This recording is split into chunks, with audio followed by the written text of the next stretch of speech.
Welcome to my channel, everybody. Welcome to Enter the Dungeon. My name is Sam, and today I have something pretty awesome for you. I jumped on an interview with my man Joel Gerlach from WARP.Bond, and we talked through his project. We talked through a bunch of stuff. He dropped a bunch of alpha, and he dropped some exclusive alpha on this interview. So if you stick through this interview, you'll learn some stuff on this video that hasn't been shared anywhere else about warp.bond. So I'll get to that in just 1 minute, but I want to do make a couple quick points here. So first of all, if this is your first time joining me, make sure to hit the like, subscribe button, smash that notification bell so you can get more of these videos from me. Below this video, you'll find links to any project mentioned, including a link over to my Discord if you want to join for free. And now, just a couple of points here. So number one, remember that nothing in this video is financial advice, of course, right? Always do your own research. Be a big boy or a big girl. Ape responsibly. We are just sharing information about our projects and about things that we are interested in. Number two, this is a sponsored video, okay? So I want to make sure you understand that. I don't hold any warp tokens. However, I was compensated to make this video. But I do things a little bit differently around here than a lot of the other YouTubers, okay? As you can see, if you're looking at this screen right now from my Discord, I actually go to my Discord, to my community, and I ask them always to vote on any project that I may get compensated for. That allows them the chance, it allows a bunch of people the chance to vet a project, make sure everything looks good before I make any video around it. And so as you can see, for the vote with the warp.bond group, the vote was unanimously for yes. This one lone thumbs down was me seeding that up and down vote so people could just immediately click on it. So everybody in my Discord voted for me to do this. I'm super happy to do it because I've gotten to know these guys. They are doxed, transparent, and a really awesome team. So let's jump into the video with Joel Gerlach from warp.bond. All right, I'm joined by my man Joel Gerlach. Thank you so much for joining me. I really appreciate it. We had a chance, I guess it's been a few weeks since we talked. Yeah. A lot has happened. Warp launched, ton of partnerships on your belt, a ton of things have been going on. So I guess this is actually a pretty good time to jump back on. Do a little post-mortem on everything that's going on, talk about Warp, talk about yourself. And so give me a quick introduction. Tell us, how you got into this, a little bit about your background, how that kind of brought you to crypto, Axion Network, and then eventually to Warp. So yeah, give us sort of the background and how you got here, and tell us a little bit about Warp. Yeah, totally. So my background, I worked in Hollywood for 10 years. I worked on a bunch of Marvel movies, Thor, Captain America, Iron Man, X-Men First Class, The Avengers, Iron Man 2, Thor 2, The Dark World, and I loved it. I worked primarily post-production, and then I started working on set, and then eventually up to be a visual effects supervisor. And so that was kind of my heritage in a sense, was working in the film industry in Los Angeles, and loved it. It was really cool. While I was there, people kept finding out that I could do visual effects and computer work, compositing and all that stuff. And so they kept asking me and said, hey, can you, like, we got this shot, can you like do this shot for us? I'm like, sure. And I just like pull open my computer and they're on set. I'd be like messing around with it. And they're like, geez, you're so fast. So I actually started a company with my college roommate. And then we ended up building a company that eventually, right when the Oculus DK2 started its official run, we pivoted to working in VR. So we did a bunch of virtual reality stuff down in the early days, was heavily involved with VR LA. And we then grew to do stuff for Disney and Lego and some more stuff with Marvel.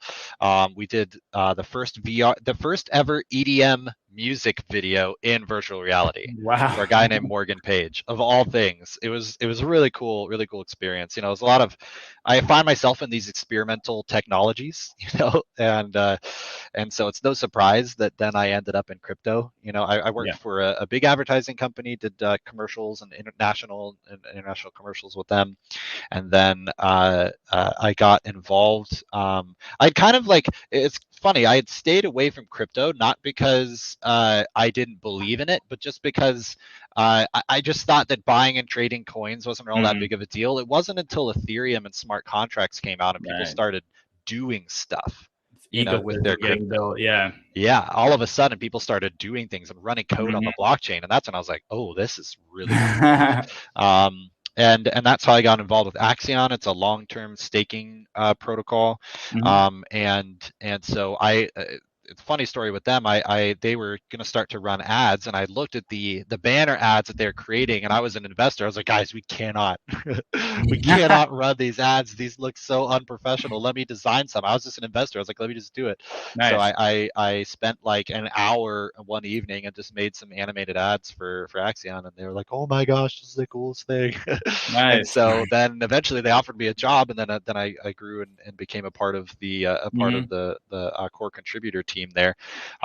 And then the thing with Axion is that Axion is an amazing product. It's doing some stuff that no other staking project is doing, but it was something that we inherited. Like us Hmm. as a team, we inherited that project and really worked to make it something amazing and put a lot of time and energy into building it up to kind of a feature complete status. Hmm. And then we all said, okay, what's next for us as a team? What can we build? What can we do beyond just something like Axion? And Yeah. that's when all of us are nerds. We all wanted to build a sci-fi metaverse. We all wanted to do cool things, and that's where it kind of the idea for Warp came about Yeah. was through those conversations. And the cool thing is, we're a team. We've been working together for over a year. All of us have all real life experience in areas outside of crypto, Hmm. and then have brought that in. And we have our own internal development team. We as a team have been audited 4 times by the top auditing companies out there, and Hmm. every time they're like, man, your code is so clean. How do you guys do this? And it's because it's a good team. One of our partners is Polygon, and there's the guy running that named Jordan. He's the coolest guy, and he told me something that really stuck with me. He's like, when you invest in a project, you don't invest in the project, you invest in the team. So good teams build good product, Yeah. build good products. And so Yeah. for us, being a team that has worked together for so long, there's about 12 of us working full time on Warp, and that's we all trust each other, and it's a really cool thing, to be able to Yeah. build something that can not just be a copy of something else, but to create an Hmm. entirely new category. Yeah. And I It think, takes a good team. yeah, and I mean, it totally stands out too, just in this space. I mean, anonymous teams have an integral part to play in the whole ecosystem. They're super vital, but especially in the last few weeks too, with Time Wonderland and Yeah, with a lot of DeFi stuff getting wrecked by the market, I think it yeah, really stands out that there's a docs team here, that there's a track record, that Axion has a good track record. So yeah, I think that is really cool, and that's one of the things that attracted me to talking to you guys, because as I'm sure you're aware, plenty of people try to get me to work with them through my YouTube, but I'm pretty, I'm pretty picky about that, and the fact that you guys were docs, willing to get on a call with me and talk to me was that was super important to me too. yeah, So yeah, man. so wow, man, like amazing pedigree kind of coming through the Hollywood scene, and that kind of brought you all the way to Warp. And Hmm. with this whole like amazing timing, right? The metaverse, all this stuff coming together, play to Yeah. earn gaming. It's kind of like a perfect flashpoint moment for you guys.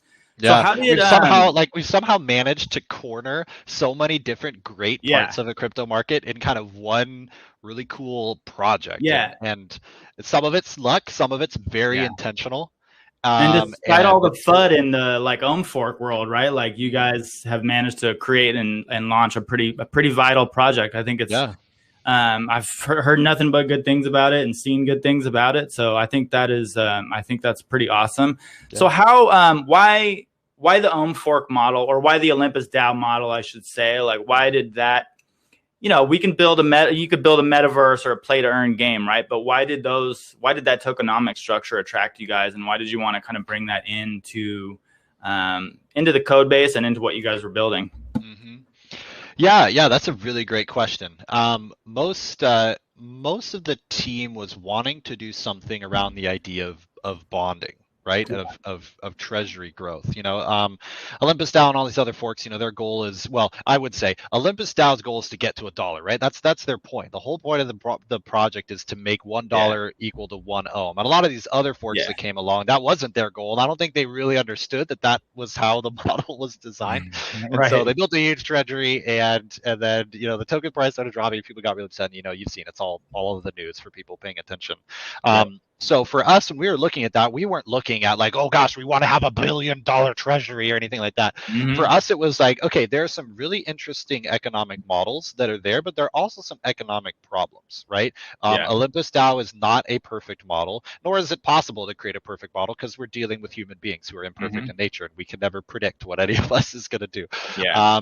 But what we did like about it was that the idea of a treasury, right? The idea of a fund that was open, as in people could look at the size of the treasury, Hmm. either through the web app or through the blockchain, and see what was, in a sense, what was backing the token, what Yeah. was creating a sense of, okay, this is the assets that are available inside of this project.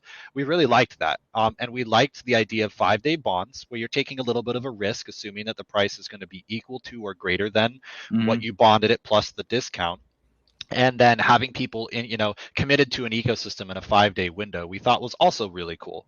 Axion's thing is committing for Yeah. years at a time, and that's great. It's really cool. But for Yeah. this economic model, having a short-term bonding window and then being able to have people stake and unstake, we really liked those elements. But we Yeah. also saw a lot of the problems with that model, and a lot of the ways that we could provide a new and a fresh take on it, but then also not be bound by it. So we can Yeah. talk about warp tokenomics here in a second, but one of the cool things that we've really hammered with the idea of seasons, and with the Yeah. idea that we are not an Olympus fork as much as we are and as I hope as your viewers listen to this, you'll Yeah. understand what really makes us different. But Hmm. we're not an ohm fork anymore. In fact, we kind of ceased being an ohm fork the second we launched because of how we work and what we're doing. Yeah.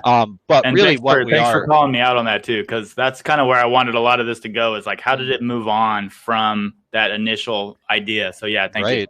Well, and I think it's the idea of seasons and the idea that everything on our ecosystem revolves around these starships, Yeah. right?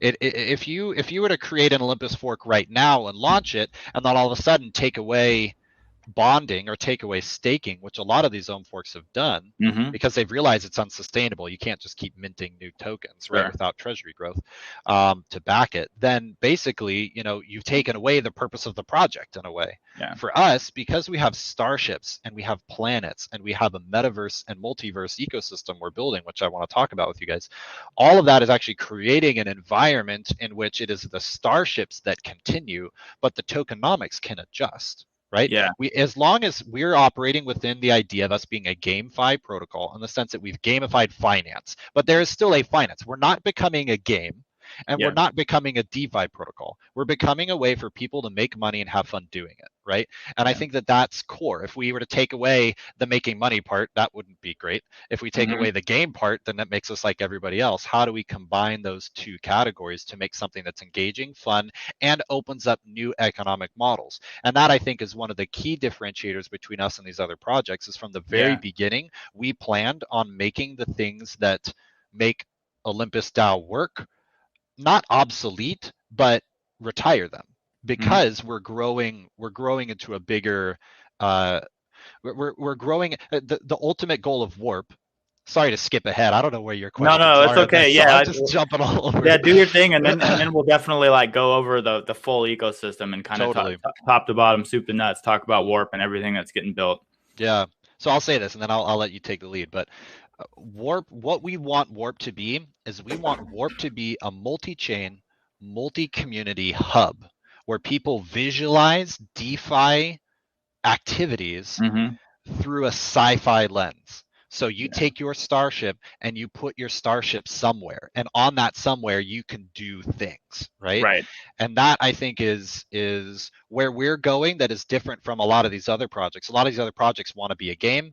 Mm-hmm. They want to be just DeFi. They want to be a clone of Ohm. They want to do all this Mm-hmm. stuff. And for us, the fact that we have so many partnerships that aren't even on Polygon, like Yeah. the vast majority of our partnerships are not on Polygon. Why would people partner with us if they're not even on our chain? It shows Mm-hmm. that what we're doing is actually so much bigger. Our scope is so much wider than purely creating an Ohm fork. And that, I think, what gets me up in the morning and gets me excited is knowing that where we're headed is something new and unique and refreshing, I think, in a crypto environment, that is much bigger than I'm going to buy tokens and stake them and get a reward.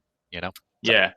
No, I think that's key, man. And I think a big problem with DeFi itself right now is it's still not that user friendly to a lot of let's say the mainstream out there. So just yeah, the idea of like going on Curve Finance or something and like, you know, allocating a certain amount of your stables or whatever is like a little bit arcane for most people. So if you can wrap it in something that a lot of people know, they understand, and turn it into this gamified system, it actually can become an onboarding tool too for a lot more people, and just a way to a way to express it and make it make sense to a yeah, lot more people. Kind of like yeah. start adding in some user experience, right, to DeFi, which I think is sorely needed. Yeah. And it's interesting too that I think the model of Olympus Dao was kind of always in a way gamification, right? Like it was kind of always a There's that game, game theory element of Yeah, it, it right? kind of the Exactly. characters involved, the feeling and everything. So awesome, man. So let's go. That leads us perfectly into just kind of walk us through the whole ecosystem, like start to finish. Like talk about Warp, how the NFTs work, what are the planets, how it all kind of works together. And maybe if you could, if you were somebody who was like brand new to Warp or even brand new to crypto, right? Like what would you tell that person to get them up to speed super fast? And one of the questions, I'm skipping way ahead to our AMA, but one of the people in the dungeon, Sly Sparks, he just asked, like, simply put, what is it? Like, just explain it for the lay person. And yeah, let's start there. Yeah. I would say, I mean, way to put me on the spot, way to give you a Twitter summary of a complex ecosystem. 60, Um, 60 yeah. characters or All less. right. Okay. Here we go. I would say that Warp is a gamification. Actually, let me say this. Warp is a way to make money, have fun doing it in a sci-fi metaverse. Yeah. Right? I would say that probably summarizes all of it. And because it's not entirely about bonding, it's not entirely about staking, it's not even entirely about building NFT starships and collecting them and deploying them and all that sort of stuff. It really is about ways for investors and new users to make money, to be able to grow their portfolio, right, or to grow their holdings, while also doing it in a way that's engaging and fun and unique. I mean, I know you want to show off our dashboard, which is awesome. We can do that in a minute. But like having a dashboard, having a web app that looks very unique and very like you're immersed in that world in a sense, but having it not, a lot of these projects have such a huge feature creep where they're like, oh, we're going to launch this huge, that it's like, no, it doesn't have to be running in a game engine in order for you to immerse yourself in what it is. Yeah. So okay, so let me just talk through the ecosystem. So right now in our launch state, in our first season, we have a lot of DeFi elements that are similar to an Olympus fork, and that is the sense of buying 5-day bonds, getting tokens, and being able to stake and unstake those tokens. Yeah. What makes us unique is that we're offering multiple staking pools in the form of planets that are accessible only by NFT starships. And these NFT starships can be built by collecting and assembling parts earned through bonding. So when you bond at $250 or more, you get a starship part in addition to the tokens that you also are purchasing. So the ROI opportunities in season 1 are great. It won't always be that way, but for right now, that's how we're inflating, right? We want to get our supply up. Yeah. So when you buy tokens, you are also getting an NFT part. That NFT part can be bought and sold on Opensea if you'd like to, or traded, right? It's a standard NFT. But then 3 of those NFT part types, a bridge, a hull, and an engine, combine to make a starship. Right. And that starship can travel to different planets. And then in about 2.5 weeks from now, at least 2.5 weeks from recording this video, Mhm. we're releasing Starship Battles, which is ability for you to actually put your Starship out there for battle and battle other players for a chance of earning money, and getting another way to earn a return on your Mm. investment in that ship. Okay. And then with future seasons that we're releasing, we can talk about season 2 and 3, and so if we get to that. But with Mhm. future seasons, what you will be able to do with your starship ever will expand, Right. and so there will always be opportunities to be able to buy tokens and stake and unstake and all that sort of stuff. But the way that you earn and build starships will be adjusting. In future seasons, maybe even before the end of season 1, you may not be able to bond and get tokens and an NFT part. It might be either or. But the result is that the treasury is growing, right? And that's how we can offer multiple planets. So sorry, I'm starting to dive into the No, tokenomics. But that's perfect. top level overview, we have bonding, we have staking, and then we have multiple staking pools. If you think about staking pools themselves, a lot of these tokens will offer different staking pools, but they're based off of different tokens, right? You can Right. stake your DAI token, you can stake your USDC, you can stake your Ethereum or whatever. All of these ones are still staking warp. You're actually staking the warp token itself. But Mhm. in order to get to another planet where there's going to be a higher APY, you have to have an NFT starship. Right. And at the end of our ecosystem, with 5 planets out there, there's going to be a ecosystem by which the newer planets have the highest APY, Mhm. and then eventually all planets will be equalized, and it will be the traveling of these different starships and the staking and the unstaking of these tokens that will actually start to drive the economic return. It's the Got it. captains themselves that are going to be Got it. determining what the APYs are. So it's pretty cool. Yeah, pretty wild vision. So somebody who's like brand new to this, they could do it a couple ways, I guess. They could one go to your website, get the through bonding, get the different starship parts, assemble a starship, and then take it to the first planet. Or they could go to Opensea, grab an already assembled starship, and then that would give them the right to allocate warp to a Mm-hmm. pool. Or I guess is it possible for them to do like DAI or USDC or something like that in the future, or will they always be staking warp pretty much? For season 1, we're just looking at staking warp Okay. as a way of growing our supply, but that will definitely be changing. Okay. And yeah, the cool things as you kind of mentioned, so the NFTs themselves store the data, the attributes about the ship. Mm-hmm. So just like with any standard NFT series, we have 10,000 starships that are available on in our first season, and actually, it's probably going to be the only starships that will be available on Polygon, Right. probably the largest allocation. And so what that means is these starships are randomly minted, and each one of them have their own rarity attributes, just like any standard NFT collection Right. series. But then you build them using strength of parts. So if you buy at a $500 bond, then you get 500 points assigned to that particular part. Mm-hmm. So it's strength, its speed, the amount of fuel in your starship, all of that sort of stuff is determined by the amount that you bond with. So if you want a Mm-hmm. more powerful starship, you come in and you bond at higher amounts. So the cool thing then is that if you were to buy a starship on Opensea, and let's say Let me that flip starship over is to that, by docked. the way, if you don't mind. Oh yeah, Is that the right one? I know there's a couple collections. that is not the right one. That's the fake one. That's a fake one. Oh Yeah, man, we good have our to. whole team I'm going glad out. I we. mean, I'm glad we found that on this. yeah, somebody launched that, and it's totally fake. And I'm glad that nobody has bought or sold anything All right. with them. So you can see there's a WARP.Bond token. Yeah, so go Let me to try one of these, maybe. I could get actually if you go Oh, here's the to Olympian ship, huh? Pretty oh yeah, sweet. that's one of the Olympian ships. So yeah, click on that WARP.Bond NFT. I believe actually So super important nope, for that's still the anybody fake one. watching this. Yeah, like make sure you're on the right one. I can get you. That's still the fake one. We actually have a bunch of people going and reporting it because they basically just took assets from our website and they just like Uh, launched their own so this is a fake NFT collection. Olympian ship then. That is a fake Olympian ship. Yep. Let me get Brutal. you the we have it on our Discord and our homepage. Stand by, I'll get it for you. Yeah, no, I'm glad that we are kind of uncovering that even on our interview. But this is like good for people to know. So maybe this is it, yeah. Jay. Let's see. Hold on. Nope. Nope, it is not. That's still the same one. Brutal. It's the same guy. Yeah. I'm just gonna send it here in our chat. So yeah, make sure you go to our website or our Discord to see the official links. Fortunately, nobody's bought them because they like when you. I'm gonna send you the link here. it is our collection looks much more professional than Awesome. than Yeah. the ones there. No, I think it's actually good that we uncovered that on this call, because anybody who's watching this should be like super careful. Like, make sure you're going to the right OpenSea collection. Make sure Yep. you're going to the right contract if you are, thinking about investing or doing anything. So there are Yeah, that's a definitely, crazy thing. I mean, like anybody can launch any contract and name it anything they want. I could create a fake Ethereum contract right now, and if I told people that was the official link, I mean, you'd probably be able to tell. So it's very important yeah, to double check or yeah. just ask questions. Okay. To say, hey, is this is Yeah, this the and you right guys, one? man, like your Discord is amazing too. So that's another great place to start for anybody who's just kind of like, where do I start? What do I do? Definitely go in their Discord. These guys are helpful.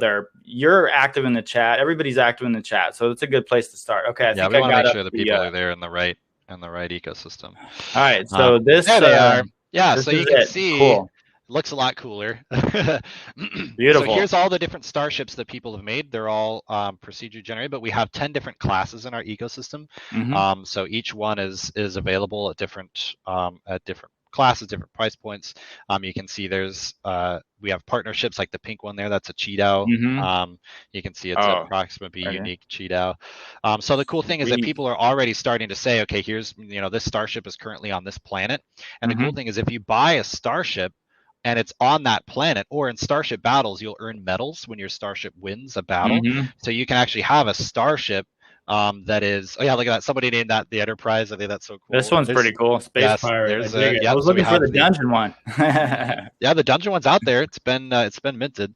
Um, so having each of these starships available by people is cool, but the fact that you'll be able to buy Mm-hmm. the ship, inherit its name, its location. So if there's a starship on planet 4 and you want Yeah, access to planet 4, you'll be able to buy a starship there and immediately have access and to just that jump straight planet, there. which is Awesome. pretty cool. So I imagine price on the NFT will actually have to be factored in a little bit to how people, like, what kind of returns they think they'll get from the staking pool itself. So I imagine the price action on the NFT will a little bit be dictated by ROI once people have it and can stake it a little bit. But Yeah, some and of these are right now rarer it's than others, right? yeah, there's definitely the partnerships are very rare. They're all one of ones in a sense. The Mm-hmm. Enter the Dungeon starship there's only one of it. I So mean, one of technically there'll one be of one. two. There'll be two when we're finally done, but each one will only be one archetype. So we'll have a Yeah, Javelin class, and then we'll have like a Hercules class for you guys, and so there'll only ever be that one. yeah, So very cool. it's one of those things where right now there's with the starships, there's two things that you can do with it. You can sell it, or you can go to Proxima B. That's not a lot, right? But we're intentionally slowing down the process and opening up new planets every 10 days and then releasing Starship Battles as a mid-season update. And then season 2 will introduce an Mm-hmm. entire new ecosystem, an entire new solar system with moons and partner planets and all that sort of stuff. And so, holding on to these starships and having them be resources that can grow with the project, Yeah, I think is very cool. A lot of these NFT projects, they make their NFTs and then the utility comes later. We kind of have that in the sense that there is utility coming, but right now these starships sure. do actually do things in our ecosystem, Yeah, and and they're they're going to be the awesome. keys for everything else. I want to spoil something for you guys. Oh, drop Uh, some alpha, dude. I want to spoil it, but I will get reamed by my team if I release this early. But I will just say that there is an origin tag on our Starship NFT series Okay. that is very important why it's there. All So right. I'll just say Okay. that. We'll There you be go. we'll There's be your looking alpha. out for that. Very cool, man. And you actually you did the art on these, right? Yep. You were part of that, or you did it all? Because they are Yeah, cool, I man. did. They're I sweet. did. Yeah, so that's my background. Again, that visual Hmm. effects. So, there's 10,000 starships. Actually, there's 10,250 because we had an accident allocation at the very beginning, and so all of those starships were the procedure was done by hand by Yeah, me. So I'm really gotcha. proud of them. There's a lot Yeah, of cool stuff. they're awesome, man. I think like everybody has been super stoked on them that I've talked to, and they're really cool. And yeah, I may have skipped. I actually kind of skipped over this in the beginning too. I meant to ask you when we started, like, what is your main role actually at Warp? Is it art direction? Are you leading the protocol? What is like what would you say your title is or your main role there is? I am, I mean, I'm one of the members of the team. You know, we all pull our weight. We all do very different Yeah. things, but we're all unified together, you know. In some ways, I'm kind of the public face of the project in the sense that I'm the most talkative of the group, Yeah. but that doesn't really mean that I am more or less Sure. important. Okay. So, Fair you know, enough. but for me, I mean, we all, every single idea that's been out there has been a collaborative idea. You know, there's no one person driving the boat, which I think that's really cool. There's no, you know, Yeah. founder out there who's the guy. You know, it's we're all, You're you all one know, of ones. we're all one of ones. I like that. I'll take that. So awesome, man. So let's move on to like the tech a little bit. And Yeah. I guess my main question is why Polygon? Why not ETH? Hmm. And why not some emerging chains like Phantom or Yeah. even Solana or any other decision that you guys could have made? I mean, I will say, and I do know that I think Axion has a lot of roots in the Polygon network, right? So maybe that's where some of that comes from. Yeah. So Axion started out on Ethereum back when Ethereum gas prices were not very expensive, and so you know, that was the home. And then we actually did for the first time in crypto, we migrated the entire project from Ethereum to Polygon and shut down the project on Ethereum. Right. So we took our entire community and we shut down and relaunched in a one of one state, and it was awesome. You know, the Polygon team has been always very welcome and open to us. They've always wanted Yeah. Axion to come there, and so when we were looking at, okay, where do we want to start Warp? You know, where do we want season one to unfurl? It was Polygon, just primarily because we had the connections with them. We've done AMAs with Polygon. We're an Right. official partner. You know, we've got their logos. We did a partner allocation for them. You know, their main Twitter was tweeting about us, all that sort of stuff. So for us, it was advantageous to maintain that relationship Yeah. and to make Warp a Polygon thing. But we are not chain exclusive, and so Cool. that will and we're doing something really cool with a multi chain rollout. So Some cross more chain information to functionality come on maybe that. coming, huh? Mhm. Interesting. Um, yeah, no, very cool. So what? I guess another question of mine, I think, and maybe on a lot of people's minds, in general, bear markets. Like, what if what if everything goes to zero? Like, so a lot of people. I mean, I've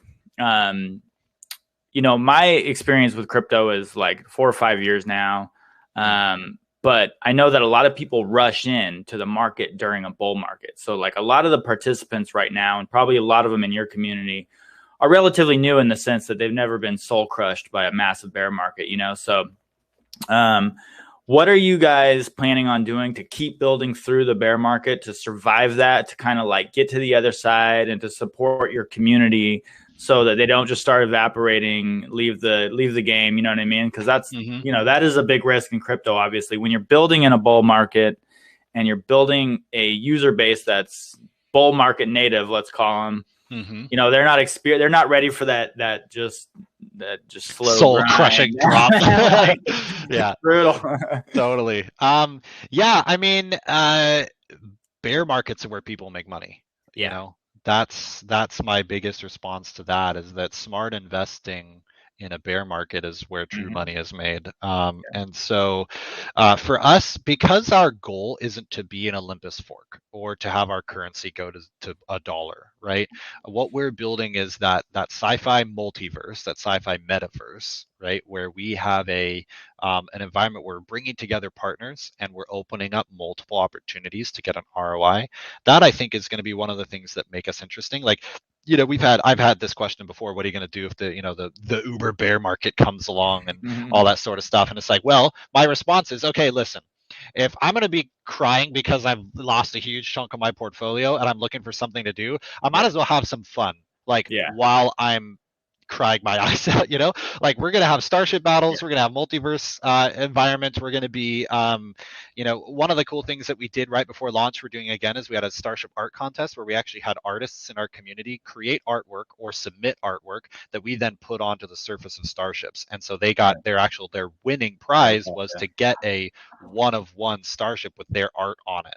And I think that's Yeah. really cool, you know? So when it comes to like in a bear market, what's going to be the thing that retains users? To me, the starships are the most important. You know, when you guys are bonding, you're bonding in series of 5 days, and then you can sell. You can sell, you can take it out, price get dumped. Yeah, that's fine. But you're ending up with a starship, and as the project grows, and as you're able to use that starship in a multiverse environment, all of a sudden that starship becomes like your investment. You can name it, you can upgrade it in future Hmm. seasons. There's going to be different classes of starships. In Yeah. season 3, we're looking at an entirely new galaxy that will require a certain class of ship that you can load your NFTs on and send them out. I mean, Yeah.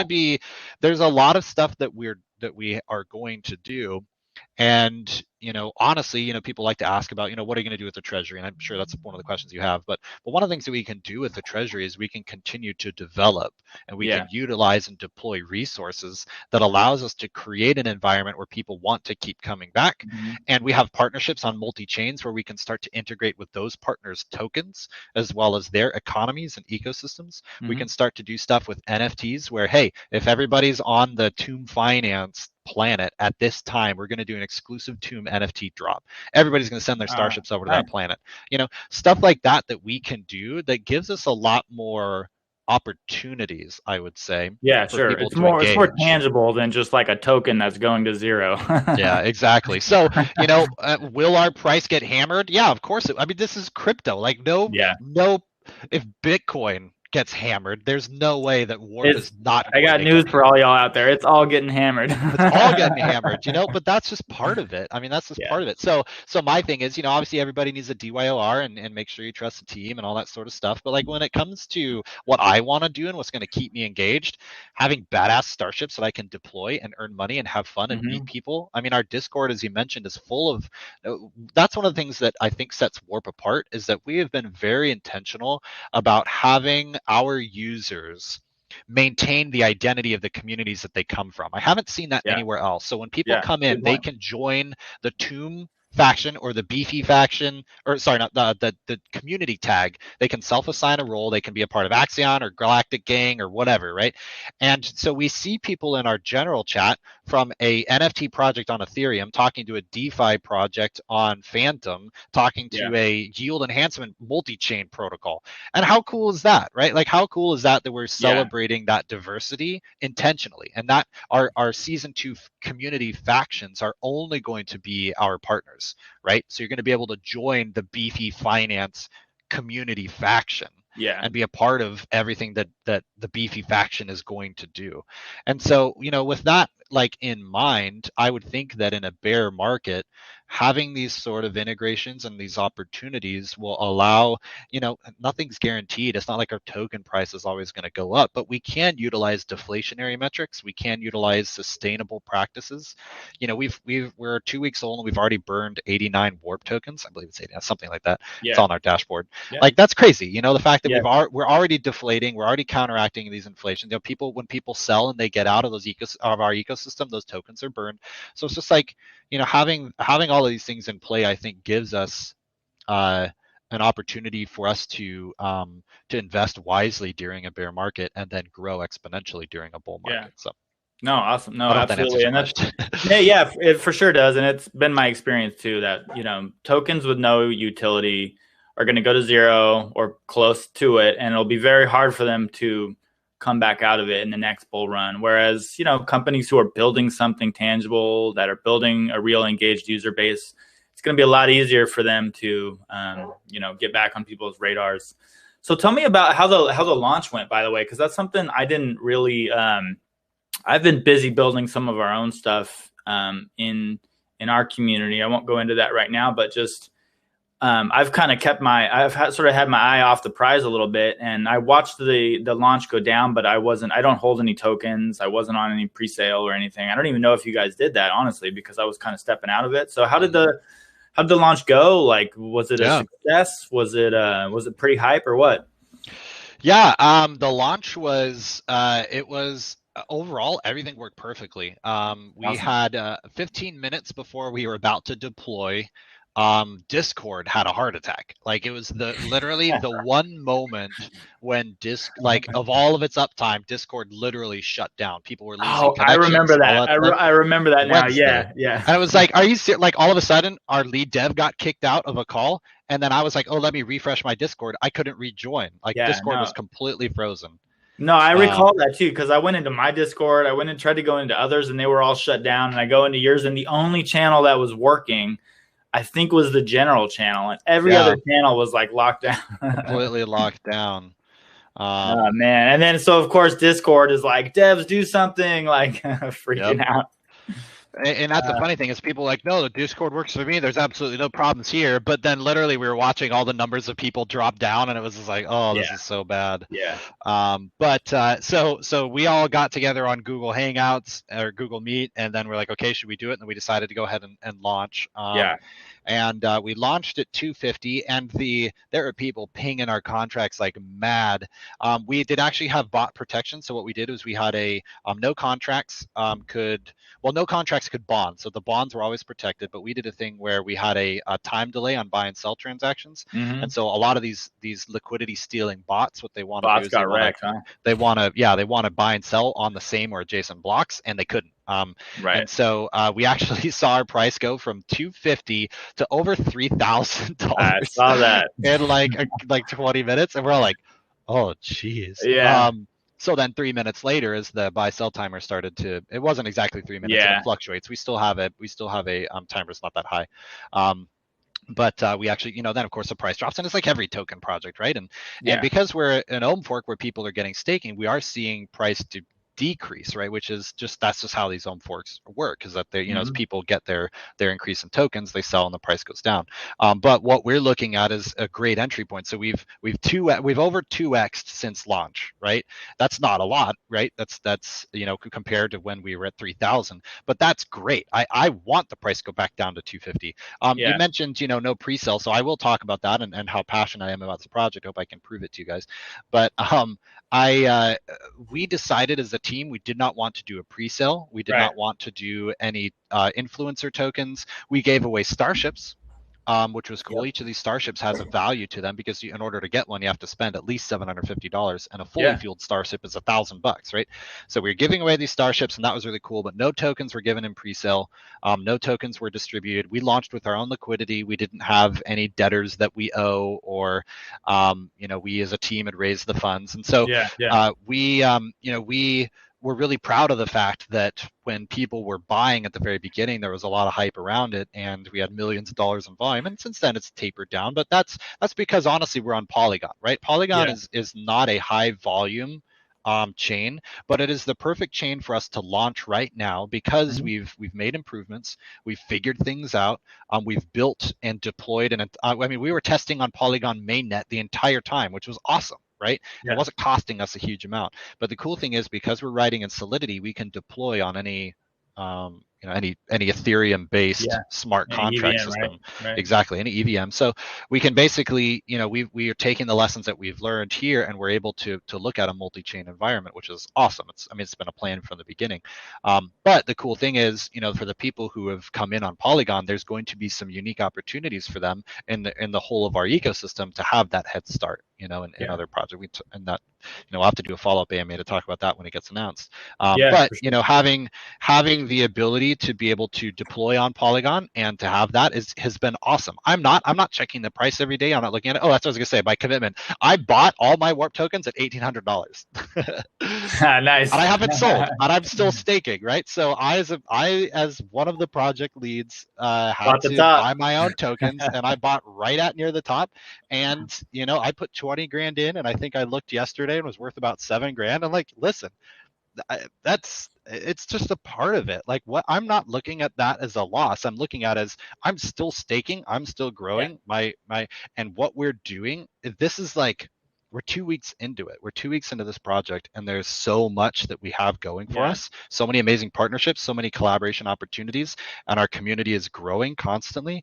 And so I don't see this as a loss. I see this as like, we've taken 2 steps out of the gate, and we're starting to build up speed. So it doesn't bother me. Absolutely. Speaking of partnerships, let's flip over to check out the website real quick. Yeah, and I wanted to kind of talk about the partners and also then jump into the DAPP a little bit. And let's see. Okay, so anybody who is coming in and watching this at any point, make sure you're on WARP.Bond if you're if you want to go to their website, so you're in the right place, so you're not on a phishing site or a scammer's website.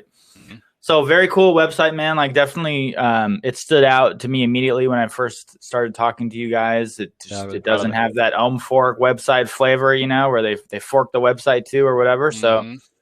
And I'm excited for, you know, deploying the kind of our revised post-launch website. Right now, it's still kind of in a pre-launch. Oh, you're working on a new version, huh? Mm-hmm. Cool. So, I mean, what really like stood out for me too, though, like during this whole launch was the partnership strategy. Yeah, sort of the B2B, like the biz dev side of things, because. Mm-hmm.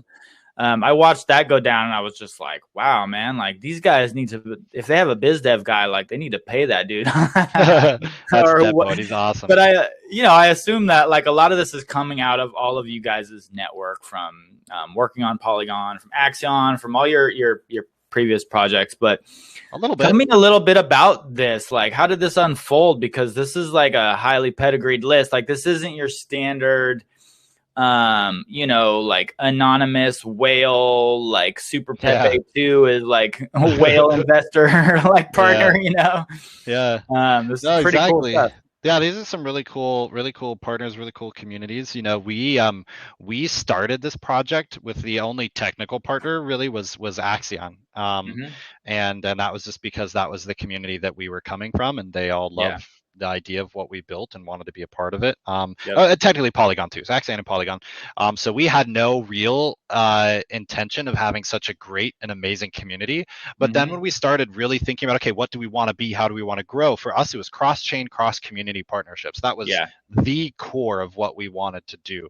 And so being able to actively start to recruit and start to show the vision to these, I mean, like Tomb, Frax, Chi-DAO, Beefy, Yield Enhancement Labs, these guys have multi-billion-dollar TVLs, right? Yeah, to be able to attract their attention means that we must be doing something special, right? And so as soon as, you know, Polygon got us connected to Chi-DAO, they're an awesome community. We're using their My token in our bond system, and because of that, so, you know, they got us connected to another, and the next thing you know, we had people coming to us, we were going to other people, and then all of a sudden everybody's like, whoa, what are you guys doing? This is cool, these starships are badass, we want to be a part of it. And we're like, hey, we'll give you some free starships. And they're like, you'll give us like custom themed starships? This is so cool. That was really like something unique you guys did. I think it was a killer strategy.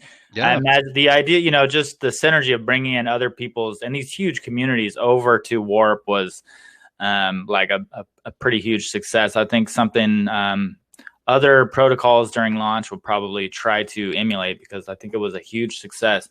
So let's flip over to because this is what's like, to me, this is one of my favorite things about what you guys have done. And I'm not playing, I'm not in the game itself, you know, I'm not staking in a pool or anything like that, but I love the dashboard, man. It's so cool. It's got that vibe, like that, like almost like a Star Trek like panel or something. Like it just looks go to cool. the dashboard. Have you seen the different layouts? Go to the dashboard real quick. So if you go to the dashboard, and then if you see that little squares in the top right corner next to the clock, this one, click on it there, and then choose like the starship layout, the captain layout. Okay.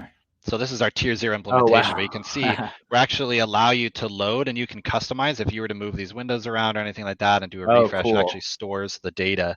So you can grab that and you can literally move it. Drag that over here. You can drag it around, exactly. They're little widgets. Beautiful. There's still a little bit. We're still working out on some. Very cool, man. It's tier 0. You know, this is our first time we're launching something. Fair enough. But then you can click that layout and click it again, and it'll reset to default or captain or whatever you want to do. So, yeah, we're really proud of the interface. Something really cool. Yeah. So walk us through the DAPP itself, like the dashboard, staking, kind of like what all can people do right now? What's coming next? What will they be able to do soon? So you can see here, on the Warp Economic Overview, we have all of our different information there. You know, there's our total burn number, the 6th row down, total locked value in the ecosystem, our index, all that sort of stuff. You can see the Earth APY right now is about 4,200%. Approximate PAPY is about 14,000%. or yeah, 14,000% there. And so these are kind of where, as a captain, you're going to come in, you're going to see, hey, what are all the different APYs? How do I want to deploy my fleet? Yeah. You can see this window, starships in transit. You don't have any starships currently in transit, but this would let you know when your starships are going to arrive. You can see the starship parts you've assembled. There's, your connected wallet where you can have a starship, it shows you your token holdings, all that sort of stuff. So then if you go to the staking page, you can see here, this is similar to what you might find in an Olympus fork, because, there's your APY, your TVL index, all that sort of stuff when the next rebase goes through. But then if you click on Proxima B, the orange planet there, you can see it'll adjust those. And if you look down, you can see ships docked or traveling to. So now you can see there's 300 starships either docked or currently traveling there. Hidden insight, you can actually click on the planet and drag it and rotate it around, which is a fun little displayable feature. Really cool. But you can see here, obviously, you don't have a starship there, so you can't stake or unstake on this particular tab. So there's a you can see, the ROI 5-day rate is about 7.8%. And so this is kind of the the way for people to be able to kind of earn an extra ROI is to be staking on Proxima B, because it's a much higher APY. So docked is basically staking. If you're docked, you're staking. If you're traveling... No, docked is if you have a starship there. So you can actually send a starship from Earth to Proxima B, but not stake. But not be staking. Gotcha. It's only when you actually unstake from Earth and then restake on Proxima B that your tokens transfer. What is involved in traveling? Is there some mechanics behind that? So if you go to the map, which is the tab over there on the side. Okay. You can see here's our season 1 map, and you can see there's 2 planets. Now you don't have any starships on this wallet, so you can't select. But if you were to click on Proxima B, it would actually populate there in your planet, right, and show you as your destination. And if you had a starship there, it shows an icon underneath, your planet. You basically select your starship, select your destination, and then you'd engage it in warp. It would tell you about how long it's going to take to get there, how much fuel you have. If you don't have fuel, you'll have to refuel it, and then your starship will actually travel to that planet, and once it arrives, then you can actually stake your tokens. Awesome. So if you go to the hangar tab too, that's where you'll see, that's kind of where all of the so there it shows all the parts that you have. Right now there's 0, but as you accumulate parts, you'll see them show up. And you can manage your starships on a tab. Build a starship is our factory, where you combine all those starship parts together to build your ship, and then the fuel center where you refuel it. And these would show up here basically if you had bonded a specific amount over here on the bonding page. Yeah, so if you click like die right there, or whichever one, right? So you can see down underneath starship parts in the bottom or mid right, you can see there's qualifying bond no, and then the strength of part. So when you bond at those different values, it'll show you, okay, here's a qualifying bond to get a starship part, and then here's going to be the strength that would appear in that part if it goes, if you bond it. Yeah, very cool, man. It's so much work obviously has gone into this. I think it's really cool. So is there anything special about this calculator, or is this kind of like your standard APY type calculator? Yeah, standard calculator in the sense that, it works just like what you would expect in Olympus Dao sort of thing, except we have multiple planets. So as new planets get released, you'll select a different planet, and that's where you can start to do your calculations. So you can, say how much you want, and then you can basically say win Lambo, and that should get you there. At some point. Third. Yeah, exactly. So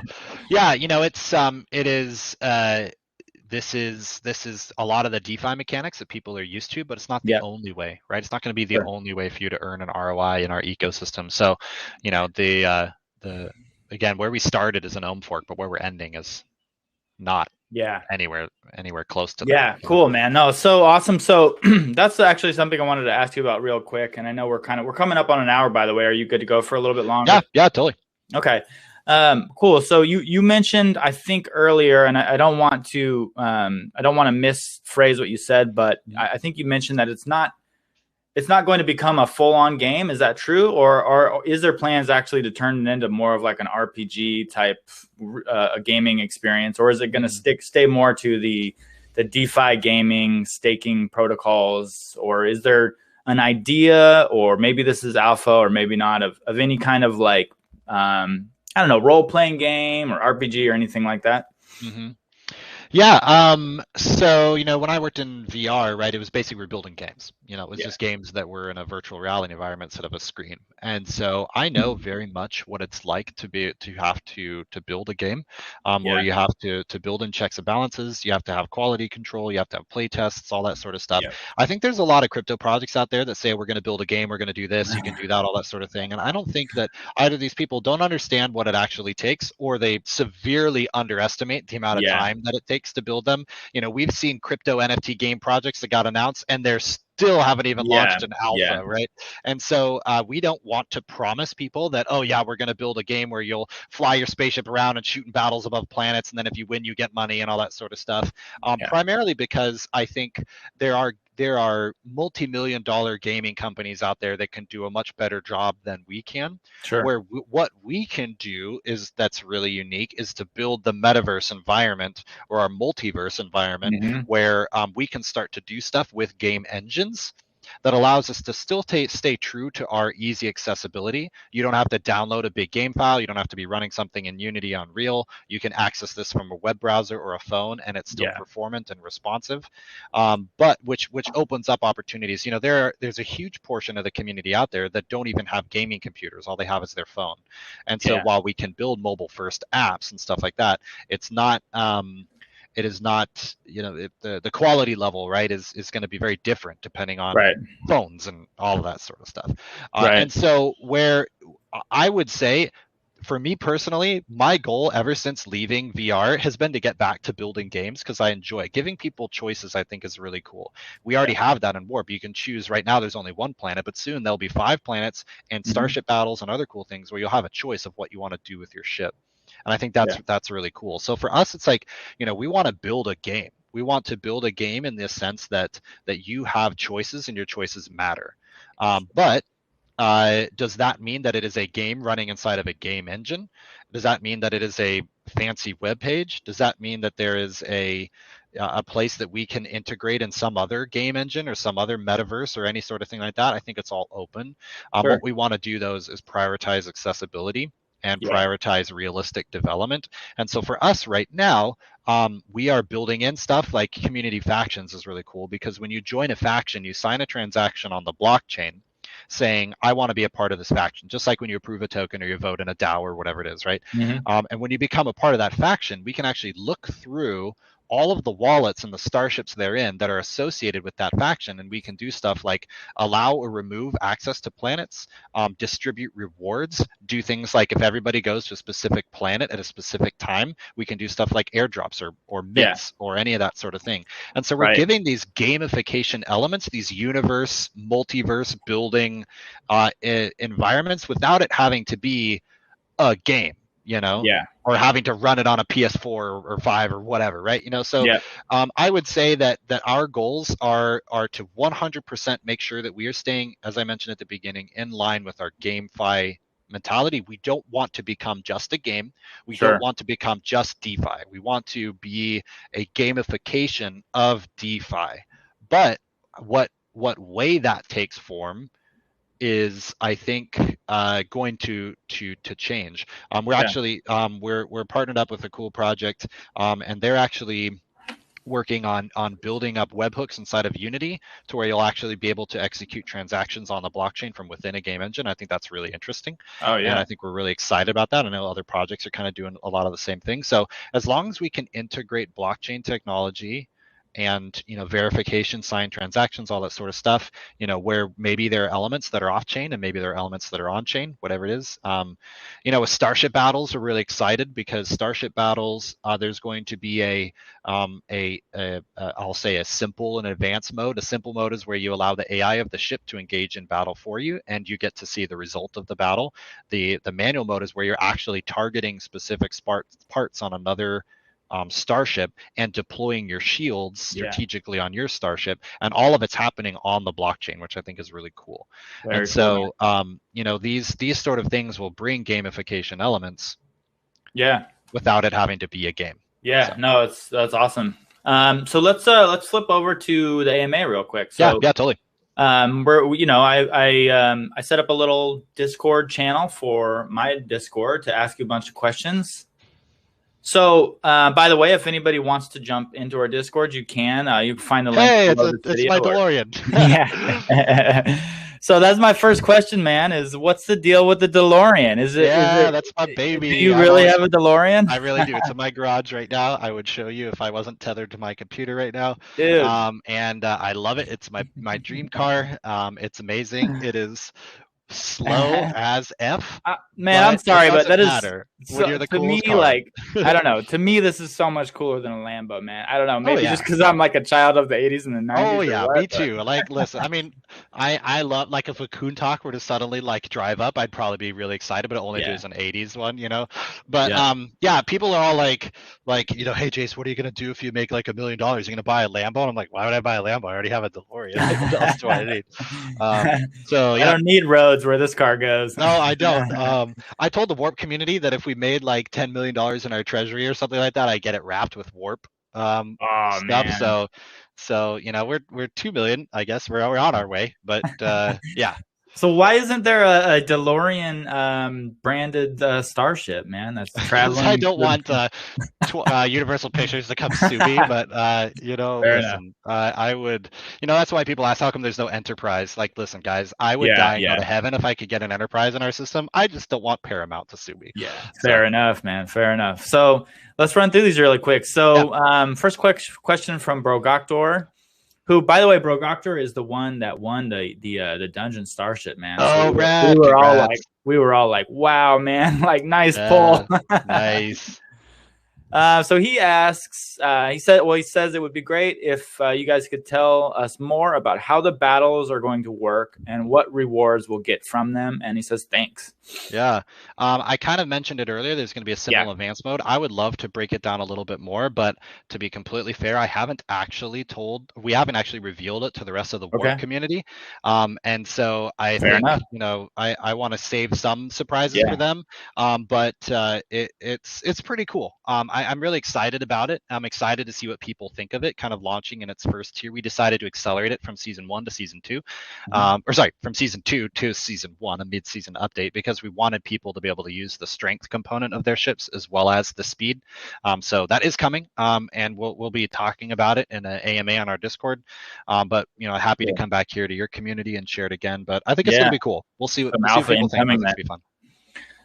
Awesome, man. All right. So PRPR says there's a lot of projects these days that have staking pools and tokenomics. What I really want to know is what makes this project different. And I think we've covered a lot of that. But I think it is actually it maybe is important to draw a comparison between, for example, Rome DAO, APY RPG, and some of the other gaming mechanic protocols. So maybe like kind of how do you guys stand out against some of those? Yeah, I mean it's Rome DAO is kind of an interesting thing because even Rome DAO, like especially their website and stuff, it looks like it's pretty much owned. And so you know they have kind of some cool things, but a lot of their stuff is coming soon. You know, offense to them, I think they're building some cool things, but it's all coming soon. You know, our stuff is already out, so I think that's what makes us different. Is that you know, season 1 is complete. We're about to add starship battles, and I don't want to say, oh, you know, we're launching with everything complete, and then say there's 10-day delays between each planet. But like, we are not going to be releasing something or talking about something if we don't know we can do it. In fact, all the starship battles, the contract's done. We're testing it on Polygon mainnet. It's been done for a while, so it's like we're not promising things that we haven't already built or haven't already explored all the use cases for. And so I say what makes us different is that we're a team that knows exactly what we can and can't build, and we're not going to kind of bury ourselves in a corner of promising, over promising and under delivering. We'd rather under promise and over deliver. So, but in terms of like, you know, staking mechanics and all that sort of stuff, you know, there's guys, it's bonding and staking. I mean, it's not rocket science, you know. But I will say, like, I'm looking at Rome DAO's, you know, things right now, and all of their bonds are in negative values, you know. And so, who's going to bond negative value? But in our ecosystem, if you want to repair your starship, if you want to travel from planet to planet, you're going to need fuel, you're going to need to repair your starship. Even if our bond price is not very good, you're still getting something out of the bond. You're not only getting tokens, but you're also getting an NFT part that you can use to fuel your starship, repair your starship, all that sort of stuff. And so even if bond values aren't all that great, you're actually getting something out of that bond. Whereas right now, in literally almost every, I've been tracking them, and almost every Ohm protocol or Ohm fork out there, all their bonds are like terrible or negative. Like, why would I want a bond? But here, like when you bond, you get starship parts, or you get fuel, or in the future you'll be able to repair your ship, all that sort of stuff, and all of that is incentivizing treasury growth. So I'd say those things already have kind of distinguished us. For sure, man. All right, so Demento do Fulminari. So let me try to break down his question. So he says, would it be good to add special rewards, maybe a bonus rebase if your ship reaches within the first hour, for those who reach a new planet fast, ? Or introduce special stealth rebase windows in the future to incentivize fuel burn? Traveling fast expands more fuel, which means higher incentives for bonding. So bit of a statement mixed with a question there, but that's, I think... yeah, I mean, that's part of the game theory, right? You know, fuel management is important. And so being able to time a jump to where you know you're going to get there right before a rebase and you can stake your tokens, I think is part of the game theory. So we don't want to just make it to where as soon as you arrive, you get a little bonus, right? Because then there actually is less incentive for the game theory element. It's just you just show up whenever you want to. So right now, you know, if there's a rebase in 5 hours, and you want to expend a bunch of fuel to get there before a rebase, well, then you can. Awesome. Or if you don't care, you just want to go slow, then you can. It's you know, the fuel center determines how much you fuel your starship. But there will be more use cases for fuel in the future that aren't going to require, like right now, it's 250 fuel points to travel to an adjacent starship, and to an adjacent planet. And that right now is, I mean, that's a decently high barrier of entry, but we're doing that intentionally because, you know, if we made it very easy for people to just travel between planets, then the rewards would have to drop significantly. The only reason why we're able to offer these rewards is because we know that bonding is incentivized. People are still having to bond to fuel their starships and all that sort of stuff. So we want to make, you know, fuel management to be an important part.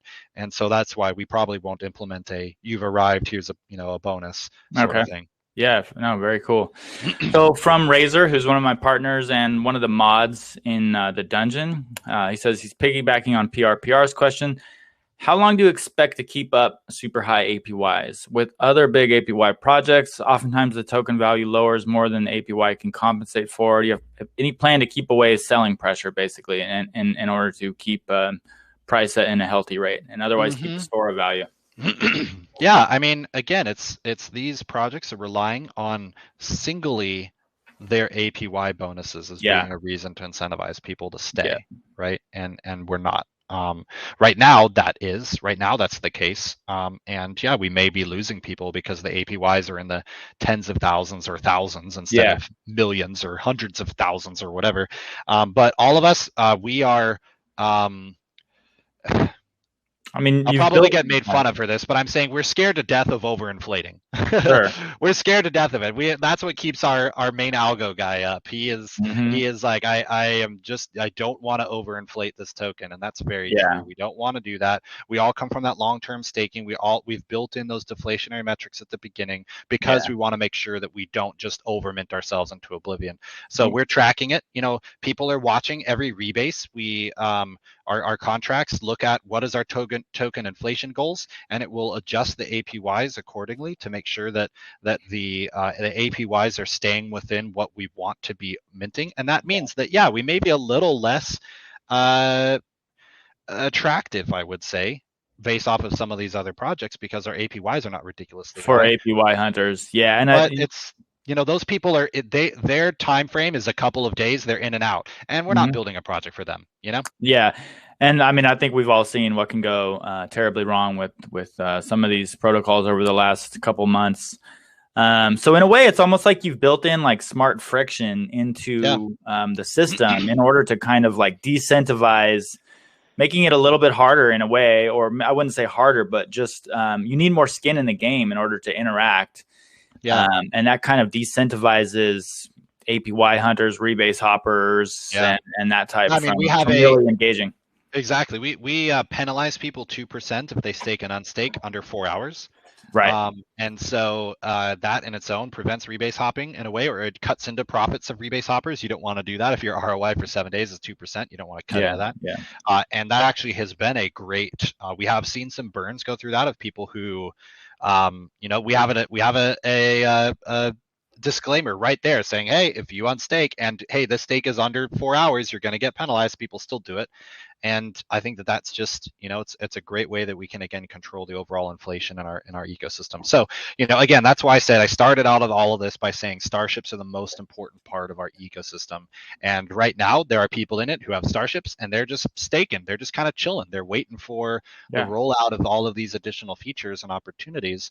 And that I think is going to be what who we're building this token for is the people who see their starships as the keys to everything we're doing.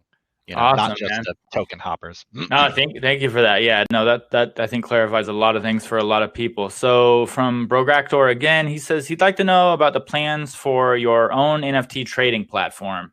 Maybe this is some alpha man, but basically asking about avoiding like OpenSea fees and having a better overview of what's available. And I think, now that we've just uncovered several fake collections on OpenSea, that could definitely be a way to kind of, keep some of the users safe. Yeah, I mean, I'll just, here you go, enter the dungeon community. Here's Drop my the alpha alpha, for you bro. guys. We are announcing in 2 days. Wait, no, we're announcing on Friday.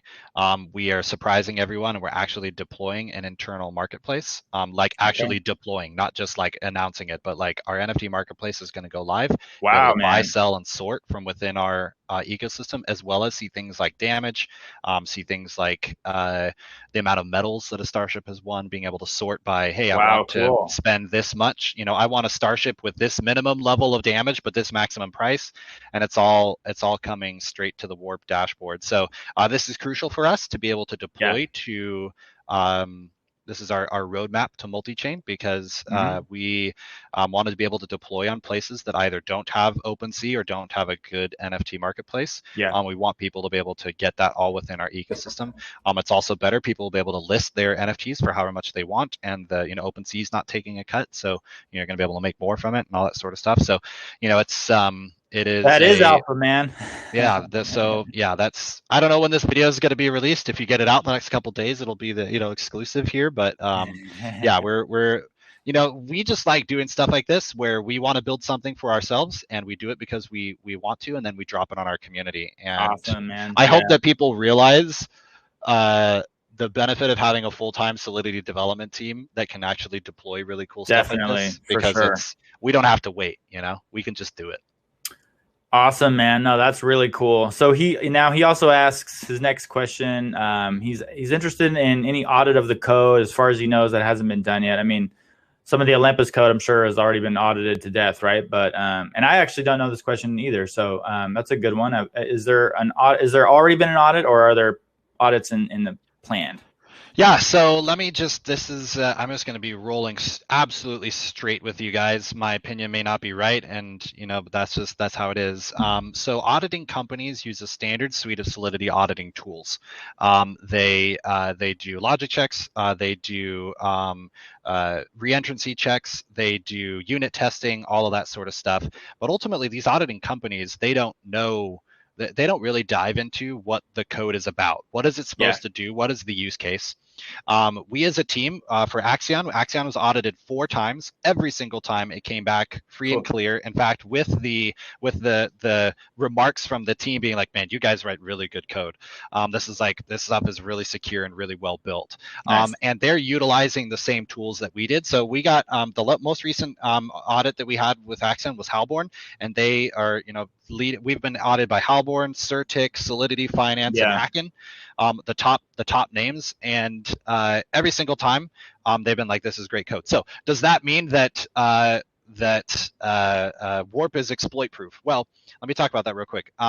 So we the way that we do everything is we unit test everything, but we also are very secure with our access. A lot of these Solidity developers, and like let's just say some dude out there has a cool project idea, he hires a Solidity developer to build it. They're just a contract for hire. They're building it, and then they send off the code, they deploy it, all that sort of stuff. Because we have our own internal team of Solidity developers who've been developing for years, what they're actually doing is they have made their access so solid that literally only a single wallet address that's controlled by a Gnosis safe that is a 4-signer minimum on Yeah. our Gnosis safes. Only it has access to be able to do the things in our ecosystem. Everything else is locked tight, and they have been testing every single extraneous use. They love trying to break their own code. That's their like favorite thing to do. So anyways, why am I saying all of this? Well, I'm saying this because hacking right now is like a 2-month wait, and it costs $85,000 to verify the code, and they wow. they use the same tools that we use internally, literally the same exact tools. And so for us, as a project, we didn't want to deploy, or we didn't want to wait. 2, we're very confident in our code, and 3, we've had years of experience developing this. And so, is it a pride before a fall sort of thing? I really hope not. I hope that people understand that we as a team are staking our reputations on the quality of our code, the quality of our contracts. Mm-hmm. And as you can see with our UI, as you can see with the fact that we have, we're already 2 weeks into launch, and every single thing we've deployed has ggone off perfectly well. There hasn't been any major bugs. There hasn't been any major broken pieces. In fact, we haven't even deployed any fixes, that are breaking. Most of the stuff that we're deploying is like, oh, actually, it'd be kind of cool if it said this, or maybe we should add this parameter to our NFTs, because we want to do this with Starship battles. Yeah, stuff like that that we've done. But so far we've seen people pinging the contract trying to find exploits, and they can't, because again, it's interesting. So well, you asked me to ask you this question. I think it's a good lead. I'm glad you did. I love it. So somebody might say, hey, actually that really scares me, the fact that you guys haven't had audited. And you know what, like, bro, I absolutely respect that decision. I'm totally with you. Sure. I also just think that audits, there have been a lot of projects that have been audited by top companies that still have been exploited. Absolutely. So an audit all is the not time. a guarantee of anything.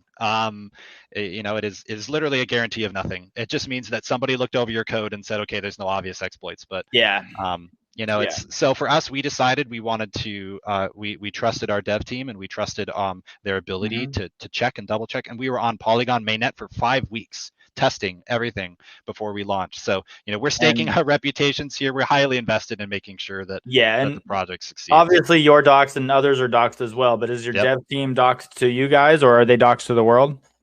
So Travis Daly, our main lead dev, he is doxed. He is the guy. So he and I are the kind of front runners of this. So I have a wife and 2 young kids. Like, I don't want people sending me hate mails. We're playing it safe in the undoxed world for sure. Exactly. So last question from Razor about the NFTs, and he asks if there's any rarity measurements yet for the starships other than pricing. And will the minting price change for different starships in the future? And I think okay, so measurement for rarity. So we do actually have rarity measurements like you would find in a standard NFT. Like, this particular combination was chosen less times than others. We're actually probably going to be deploying that at the end of the season, because we don't want people to we actually use an NFT randomizer, so the mint order is not linear. So the person minting, if somebody mints starship number 10, the next starship might be starship number 3527. And the main reason why we're doing that is because we didn't want to have people withholding from bonding because they were going to try to get a specific ship. Right now it's completely random, and in the future we're going to offer ways for people to be able to build specific classes of starships depending on what parts they combine. But that's start simple, right? You start simple, you grow from there. And so right now it's completely random, but we will be deploying at some point all of the rarity attributes that a lot of people are used to with NFT collections. But And will the minting price change? I mean, right now there's technically no minting price in the sense that you can mint for free. So if you buy, you know, your parts on Opensea and you come to our site, we don't charge you for creating a starship. Yeah. I'm assuming what you mean is like, will, you know, $250 for each part combined to make a $750 starship plus fuel. Will that change? I would say it's highly unlikely to change because we don't want the people who have invested that amount to be like, what the heck? I could have just waited 2 months and gotten a starship for $100. Yeah. You know, so we're going to let the secondary marketplace be the driver of people looking for bargains. And there will be people, you know, there'll be people who build $1,000 starship and they sell it for $200 because they're either dumb or they don't. No offense to them, but they're either dumb or they don't understand what they have, you know. And right. Yeah, you know, we're not like the floor price. You know, people are so obsessed about floor price and oh my gosh, but like, who cares, right? Like I don't care what people choose to sell their starships. What I'm looking at is season 4 and season 5, where starships are going to be the key to everything. And yeah, if you want to sell your starship, go for it, you know. Got it. Yeah, he's also curious. I missed this last question that was under the fold there. Any other hints about future planets? This is the last one, and then we're coming to an end here. But he wants to know about any hints or some alpha about future planets or galaxies. I mean, we have 5 planets releasing in our first ecosystem. The next season is going to introduce community planets, moons and planets, and a whole new the dungeon planet, maybe, huh? I mean, there could be an Enter the Dungeon planet, exactly. Probably we're gonna have a gas giant that's got a bunch of small moons in orbit around it, and that's going to be is the gas giant on the Ethereum mainnet? Yeah, God. Sorry. That was a great joke. It is so relatable. So yeah, you know, we'll see those start to roll out. Season 3 is going to introduce an entirely new galaxy, and so, you know, I don't want to spoil anything because I'm a big spoiler and I can't keep secrets to myself. But you know, there's we're gonna do cool stuff, guys. Oh yeah, you turned your camera on, and I've just been like chilling out on my bed. No, you're relaxed, you're chilling, and that's a good place to be in an interview, man, for sure. So, man, thank you so much. It's been a pleasure. Let's call it 2 more mini questions, but I really appreciate your time, you coming on, speaking candidly to me and to the community, and I think it's been a really great time. It's been great getting to know you too, by the way, and just your project and everything you guys are doing. So this is a 2-part question. I think you've probably covered a lot of it, but 1, do you have any alpha to share? Anything you can drop? And you've already dropped a lot, so feel free to skip that one if you want. And then number 2, the second part is, do you have any personal alpha? Like, I don't know, it could be a quote or a creed that you live by, like something that has helped you be successful, something that's helped you be successful in crypto, or anything like that. Anything you want to share? Yeah, I think I have dropped a lot of hints, so I think you guys can kind of mine what you want from those. I'll let you off the hook on that one. Yeah, I like your second question. You know, one of the things I will say is it's important to know your self-worth. I think there's been a lot of times when I've sold myself short because I don't believe that anything that I've done or anything I will do has value, or people see kind of what that could be. You know, and looking at Warp right now and saying, okay, we've built this really amazing ecosystem. How come we don't have millions of dollars in daily volume and all that sort of stuff? And it's just like that I could be consumed by that and let that be something that drives me into depression or whatever else. But I've decided, no, that's not what I'm worried about. That's not what I'm going to concern myself with. What I want to do is I want to create a really cool product, really cool features that attract people from all over the crypto space to be together and to do things together. And I think that sort of mentality means that I'm not looking at what is the price today or what is the volume today. I'm looking at where are we in 3 months and 6 months. And because I know we can do it, that gives me the confidence to keep going, right? Even when the price might be down or people might be complaining because they haven't made $1 million off their $100 investment and, you know, all that sort of stuff. And so, you know, to me, I'm building it and I'm working with an amazing team that I love working with every single day because we're making something cool. And I want to make it cool for our community, for the dungeon community, for all of our partners.